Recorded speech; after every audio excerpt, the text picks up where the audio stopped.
When I was about 10, 11, 12 years old, it was bar and bar mitzvah season, and I thought it was a really cool thing. I always went to Hebrew school when I was younger. I went 2-3 days a week, and I learned about Hebrew. I learned about Judaic studies, and it was that time that my mom said to me, "Rich, it's now time that you start learning your Haftorah because your bar mitzvah is coming up in September 2001, and I had about a year to practice it."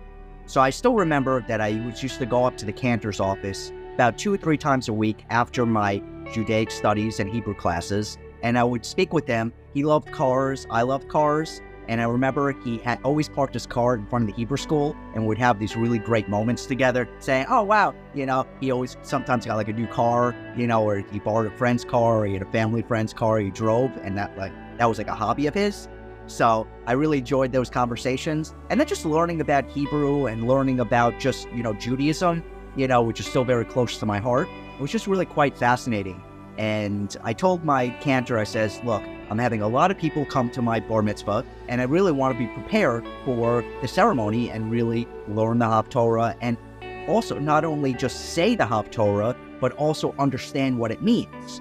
So we would sit down together, we'd be reading the Torah, and with the scroll, and I had like a little bit of a pencil, like marking exactly where I was. And I said to him, not only is the bar mitzvah about the learning about the Judaism, but it's also about like comprehending and understanding exactly what it means, right? I had all my friends that were preparing for just beautiful parties, but I really want to understand about Judaism at that age, because I was growing into a man at 12, 13 years old. Torah and the Jewish religion, that's when you become a true man. You get certain responsibilities that your family gives to you, or just life in general. So it was a Saturday night, and I was all dressed up in my suit and tie, and I got up on the bima, and everyone just loved the way that I sang the Haftorah.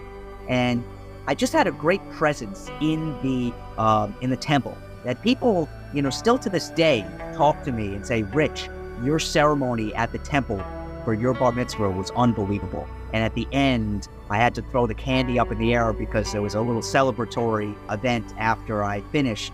I still remember looking in the eyes of the guests that attended, and it was like, "Wow, Rich, you did it. It took you a year of practice, of learning the Haftorah and getting ready, nervous, you don't know what to expect." And it was just a super exciting day. Awesome day. I had my family come on up, we had pictures, and my dad and mom said some prayers, and then my brother came up as well. I remember seeing my grandparents there, looking them in the eye while I was singing, and it was just a glorious, awesome occasion, and some really, really great memories of that day.